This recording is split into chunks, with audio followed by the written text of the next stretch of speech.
Сёння пагаворым пра тое, што спрабуюць зрабіць улады, каб павялічыць нараджальнасць Беларусі, ці могуць іх крокі даць станоўчы вынік і ў чым сапраўдная прычына дэмаграфічнай катастрофы ў краіне. Пішыце ў каментарах да гэтага відэо, у чым вы бачыце магчымае развязанне дэмаграфічнай праблемы і як ацэньваеце палітыку ўладаў у гэтай сферы. Выглядае, што ўлады спрабуюць нарэшце хоць нешта зрабіць у спробах падправіць тую дэмаграфічную катастрофу, якая ахапіла Беларусь.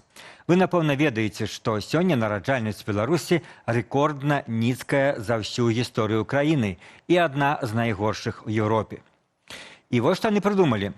Дапамогу для догляду дзіцяці да 3 гадоў прапануюць прывязаць да рэальных даходаў атрымальніка гэтай дапамогі.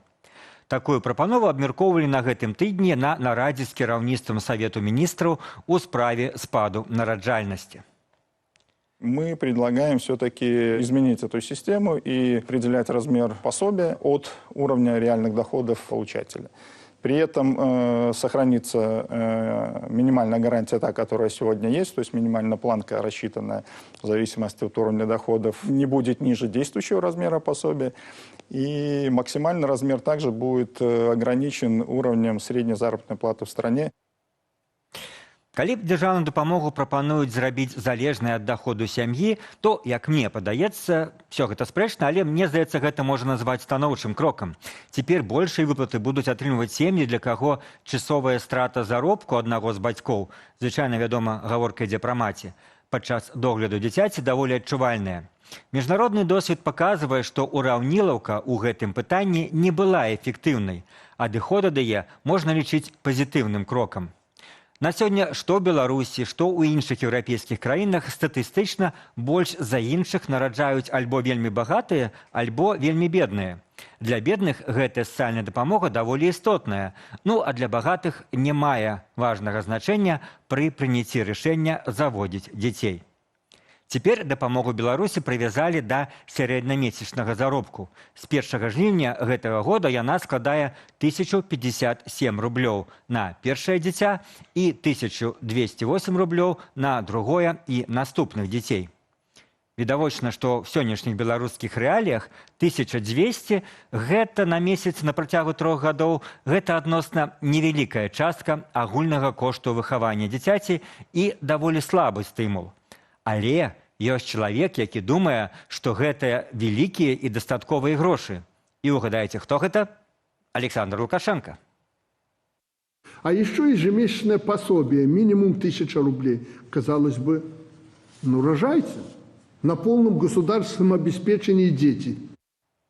Вы, можа, заўважылі, што ў гэтым відэо гэтую сваю фразу «на полным дзяржаўным забеспечении дети» Лукашенко сказал ад сябе. І яе не было ў падрыхтаваным тэксце.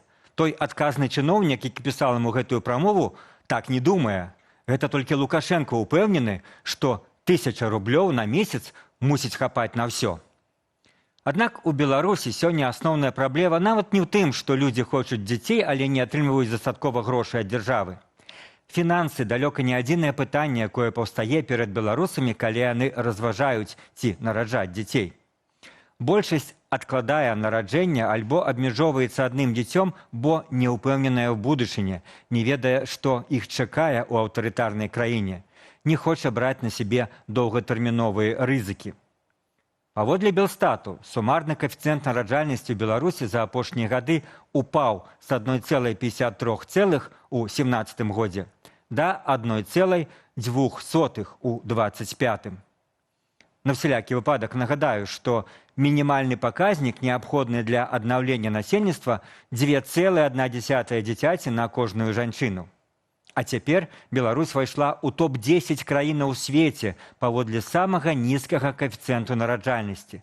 Гэта амаль найгоршы паказнік у Еўропе. Трошкі ніжэй, хаця на самой справе тое самае амаль што, толькі ў Мальты і ўкраіны, якая зараз ваюе. У 2019 годзе ў Беларусі нарадзілася 87 602 дзіцяці, у 2025 – 54 257 дзяцей. То бок гэта на 40% менш. Вы скажаце, што такія дэмаграфічныя тэндэнцыі характэрныя шмат якім краінам Еўропы і Ўсходняй Азіі. Гэта так. І гэты сусветны працэс ідзе даволі даўно. Пра гэта нашы любімыя верасы спявалі яшчэ ў 81 годзе. У меня сестренки нет, у меня братишки нет. Говорят, с детьми хлопот не в проворот. Что же будет на земле через 100 ближайших лет, если мода на детей совсем пройдет?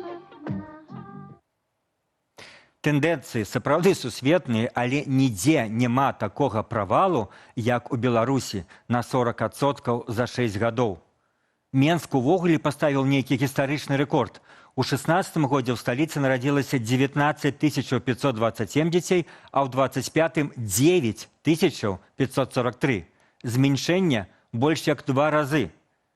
Дзе яшчэ ў гісторыі, в якім горадзе, в якой сталіцы нараджальнасць без вайны, без стыхійных катастрофаў, без радыкальнага эканамічнага заняпаду за 9 гадоў знізілася больш як удвая? І як можна патлумачыць такое радыкальнае падзенне колькасці народжаных дзяцей? Акрамя так званых агульных сусветных тэндэнцыяў, беларуская сітуацыя мае сваю горкую спецыфіку. Гэта рэпрэсіі, міграцыя і вайна ва ўкраіне. Моладзь пасля 20-го году паўцякала, а дакладней вымушаная была паўцякаць з Беларусі і асабліва з Менску. І гэта не фіксуе афіцыйная статыстыка. Бо тыя сотні тысячаў, якія пераважна не па сваёй волі з'ехалі з Беларусі, не падавалі ніякіх заяваў. Згледзячы беларускай статыстыкі, яны ўсё яшчэ жывуць у Беларусі. Некаторыя спецыялісты ў дэмаграфіі сцвярджаюць, што сёння насамрэч у Беларусі жывуць далёка не 9 мільёнаў, як падаюць афіцыйныя структуры, а каля 8 мільёнаў чалавек. А тыя, хто застаўся, катэгарычна адмаўляюцца нараджаць. Астравок стабільнасці, у якім ніхто не хоча мець дзяцей. Чаму? Калі краіну пакінулі 500 000 чалавек, калі пасля 20-го году паводле праваабаронцаў былі зарэгістраваныя 100 000 выпадкаў палітычнага пераследу ў розных формах, калі людзей дасюль не бяруць на працу толькі за тое, што ў 20-м яны падпісаліся не за таго кандыдата на прэзідэнта, калі любы беларус ведае, што за кожны неасцярожны лайк альбо каментар можна трапіць за краты, хто ў такіх умовах наважыцца мець дзяцей?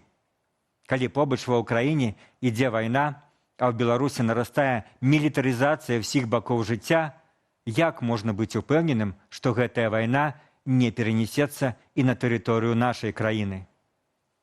Менавіта за апошнія 6 гадоў пасля падзеяў 20-го Беларусь абрынулася з сярэднееўрапейскага ўзроўню нараджальнасці да першых месцаў знізу ў Еўропе.